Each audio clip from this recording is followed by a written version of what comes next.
Assalamualaikum warahmatullahi wabarakatuh. Perkenalkan, nama saya Deka Wilang Agustin dari Prodi Manajemen. Saya ingin menyusun kembali mengenai materi-materi yang diajarkan oleh Bapak Yoyo Purnomo MPD. Berikut ulasannya. Bab 1 mengenai hakikat etika bisnis. Menurut DRS OP Simorangkir, bahwa hakikat etika bisnis adalah menganalisis atas asumsi-asumsi bisnis, baik asumsi moral maupun pandangan dari sudut moral.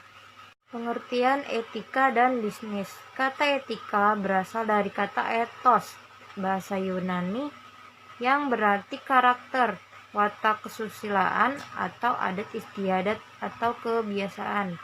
Pengertian bisnis. Bisnis adalah suatu organisasi yang menjual barang atau jasa kepada konsumen atau bisnis lainnya untuk mendapatkan laba. Kata bisnis dari bahasa Inggris yaitu business, dari kata busy yang berarti sibuk dalam konteks individu, komunitas, ataupun masyarakat. Klarifikasi etika. Klarifikasi etika dibagi menjadi 5. Yang pertama, etika deskriptif, yaitu etika di mana objek yang dinilai adalah sikap dan perilaku manusia dalam mengejar tujuan hidupnya sebagaimana adanya. Yang kedua, etika normatif, yaitu sikap dan perilaku manusia atau masyarakat sesuai dengan norma dan moralitas yang ideal. Yang ketiga, etika deontologi, yaitu etika yang dilaksanakan dengan dorongan oleh kewajiban untuk berbuat baik terhadap orang atau pihak lain dari perilaku kehidupan. Yang keempat, etika teleologi, adalah etika yang diukur dari apa tujuan yang dicapai oleh para perilaku kegiatan. Etika relativisme adalah etika yang digunakan di mana mengandung perbedaan kepentingan antara kelompok patrial dan kelompok universal atau global. Bab 2 adalah teori-teori etika. Teori-teori etika dibagi menjadi 6. Yang pertama ada egoisme. Menurut James W. Rahel, egoisme dibagi menjadi 2, yaitu egoisme psikologis dan egoisme etis. Egoisme psikologis adalah suatu teori yang menjelaskan bahwa semua tindakan manusia dimotivasi oleh kepentingan berkutat diri. Egoisme etis adalah tindakan yang dilandasi oleh kepentingan diri sendiri. Yang kedua ada utilitarianisme. Utilitarianisme berasal dari kata Latin utilis, kemudian jadi kata Inggris utility, yaitu berarti bermanfaat. Menurut teori ini, suatu tindakan dapat dikatakan baik jika membawa manfaat bagi sebanyak mungkin anggota masyarakat, atau dengan istilah yang sangat terkenal adalah the greatest happiness of the greatest number. Yang ketiga adalah deontologi. Deontologi berasal dari kata Yunani deon, yang berarti kewajiban. Deontologi adalah pandangan yang menilai moralitas suatu tindakan berdasarkan kepatuhan pada peraturan. Teori ini dipelopori oleh Immanuel Kant. Yang keempat ada teori hak. Menurut teori hak, suatu tindakan atau perbuatan dianggap baik bila perbuatan atau tindakan tersebut sesuai dengan hak asasi manusia. Hak asasi manusia didasarkan atas beberapa sumber otoritas, yaitu hak hukum, hak moral atau kemanusiaan, dan hak kontraktual. Yang keempat ada teori keutamaan atau virtue teori. Teori keutamaan adalah teori yang memandang sikap atau akhlak seseorang. Teori ini tidak lagi mempertanyakan suatu tindakan, tetapi berangkat dari pertanyaan mengenai sifat-sifat atau karakter yang harus dimiliki seseorang agar bisa disebut manusia utama.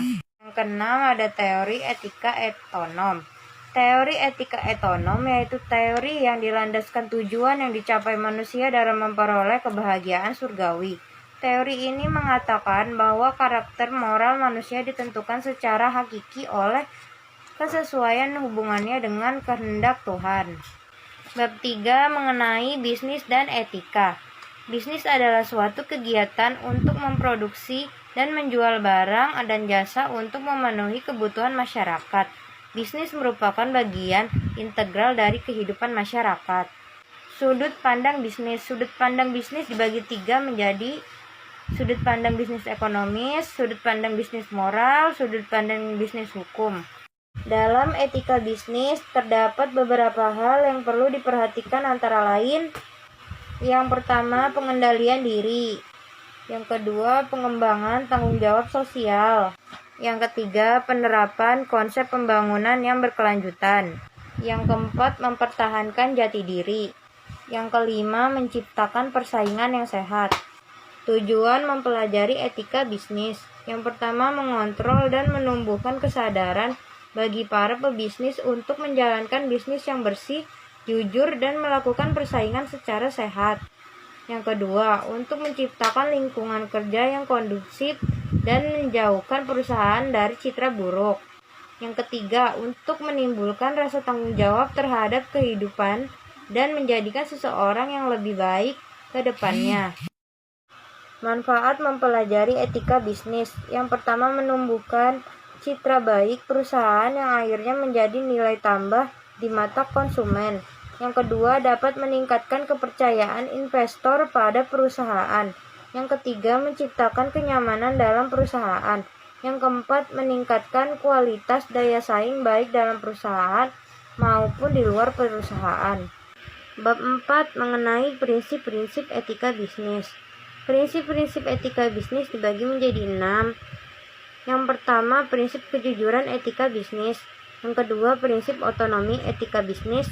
Yang ketiga, prinsip saling memberi keuntungan etika bisnis.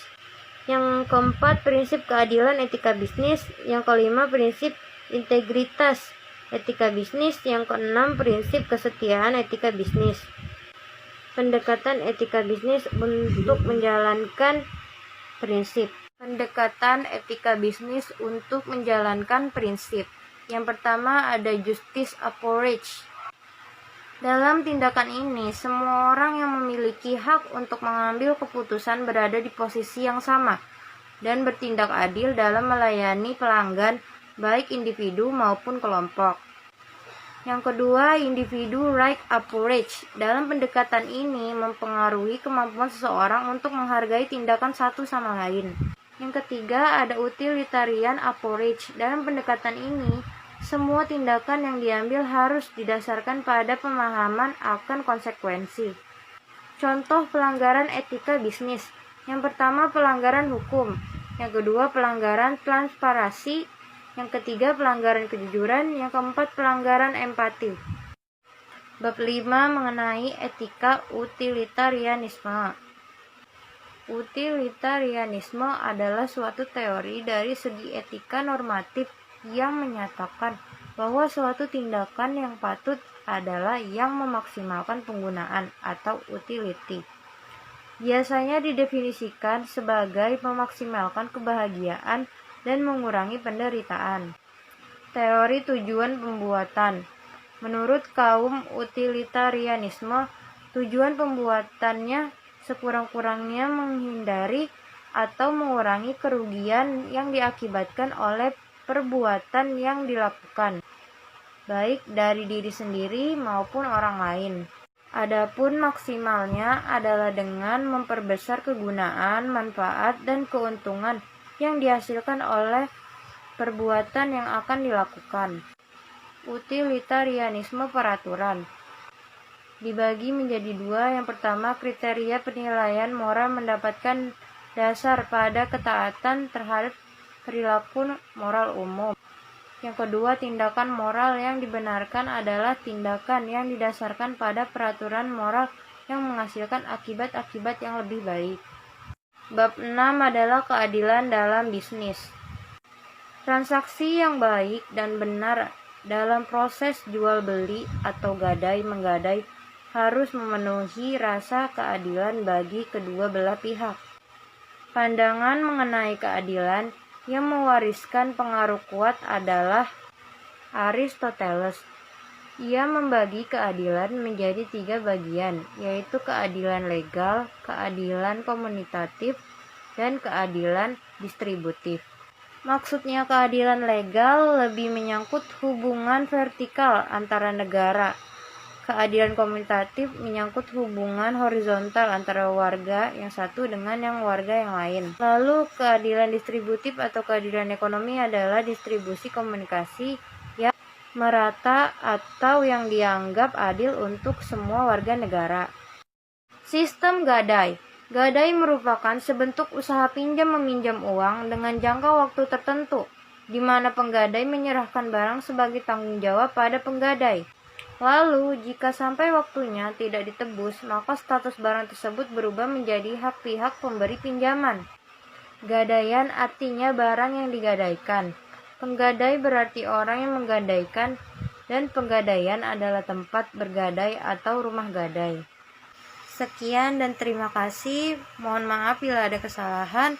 Saya Deka Gemilang Agustin pamit undur diri. Wabillahi taufiq wal hidayah. Assalamualaikum warahmatullahi wabarakatuh.